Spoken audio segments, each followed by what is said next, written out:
പ്രളയക്കെടുതി കഴിഞ്ഞ് ആഴ്ചകൾ പിന്നിട്ടിട്ടും പത്തനംതിട്ട റാന്നിയിലെ ദുരിതബാധിതർക്ക് വാഗ്ദാനം ചെയ്ത സർക്കാർ ധനസഹായം ലഭിച്ചിട്ടില്ല എന്നുള്ള പരാതി വരുന്നു.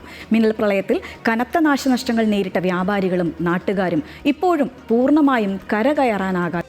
ജൂലൈ 31-നുണ്ടായ മിന്നൽ പ്രളയത്തിൽ നിമിഷങ്ങൾ കൊണ്ടാണ് പത്തനംതിട്ട റാന്നി ടൗണും സമീപ പ്രദേശങ്ങളും വെള്ളത്തിനടിയിലായത്. 300ഓളം വ്യാപാര സ്ഥാപനങ്ങളിലാണ് അന്ന് വെള്ളം കയറി ലക്ഷക്കണക്കിന് രൂപയുടെ നാശനഷ്ടമുണ്ടായത്. ദുരന്തം നടന്ന് ആഴ്ചകൾ പിന്നിട്ടിട്ടും ഇവിടുത്തെ വ്യാപാരികൾക്കും വീട്ടുകാർക്കും ആശ്വാസമാകേണ്ട സർക്കാർ സഹായങ്ങൾ ഇനിയും എത്തിച്ചേർന്നിട്ടില്ല എന്നാണ് പരാതി.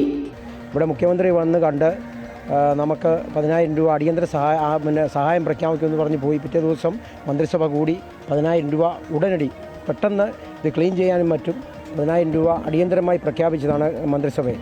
പക്ഷേ നാളിതുവരെയായിട്ട് അതുമായി ബന്ധപ്പെട്ട ഒരു പ്രതികരണവും നമുക്ക് അറിയാൻ സാധിച്ചിട്ടില്ല. ഓരോ വ്യാപാരിക്കും അടിയന്തര ആശ്വാസമായി 10,000 രൂപ വീതം നൽകുമെന്നായിരുന്നു സർക്കാരിൻ്റെ പ്രഖ്യാപനം. എന്നാൽ ഈ തുച്ഛമായ തുക പോലും ലഭിക്കാതെ വ്യാപാരികൾ ദുരിതത്തിലാണ്. ജീവിത സമ്പാദ്യം മുഴുവൻ ഒലിച്ചുപോയവർക്ക് മുന്നിൽ ഇപ്പോൾ അടഞ്ഞ വാതിലുകൾ മാത്രമാണുള്ളത്.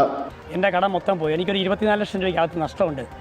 ഒരു ആൾക്കാർ പോലും എൻ്റെ കട തിരിഞ്ഞു നോക്കിയിട്ടില്ല. പാവങ്ങൾ നാട്ടുകാരല്ലാതെ ആരും തിരിഞ്ഞു നോക്കിയിട്ടില്ല. സാധനം ഇപ്പോഴും ഞാൻ വാരിക്കൊണ്ടിരിക്കുക, കള്ളക്കകത്ത് ഞാൻ വാരിക്കൊണ്ടിരിക്കുക. ഞാൻ വില്ലേജ് ഓഫീസിൽ പോയിട്ടും കുറച്ച് പേപ്പർ തരാൻ പറഞ്ഞു. എനിക്ക് ആ 10,000 വേണ്ട എന്ന് പറഞ്ഞ് ഞാൻ പേപ്പർ മടക്കിക്കൊണ്ട് വന്നു. വലിയ നാശനഷ്ടം സംഭവിച്ചവർക്ക് പുതിയതായി ബിസിനസ് തുടങ്ങാനോ സ്ഥാപനങ്ങൾ പുനരുദ്ധരിക്കാനോ മാർഗമില്ല. സർക്കാർ സഹായം വേഗത്തിൽ ലഭ്യമാക്കുന്നതിന് പകരം സ്വകാര്യ ധനകാര്യ സ്ഥാപനങ്ങളിൽ നിന്നോ ബാങ്കുകളിൽ നിന്നോ പലിശയ്ക്ക് വായ്പയെടുക്കാനാണ് അധികൃതർ നിർദ്ദേശിക്കുന്നതെന്ന് വ്യാപാരികൾ ആരോപിക്കുന്നു. മണൽ വാരണം എന്നുള്ളതാണ് ഞങ്ങളുടെ ഈ വ്യാപാരികളെ സംബന്ധിച്ചിടത്തോളം അവരുടെ ഒരു ആവശ്യം.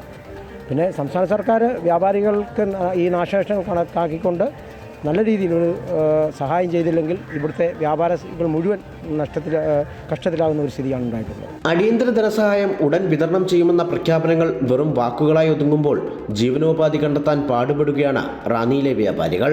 അമൃത ന്യൂസ്, പത്തനംതിട്ട.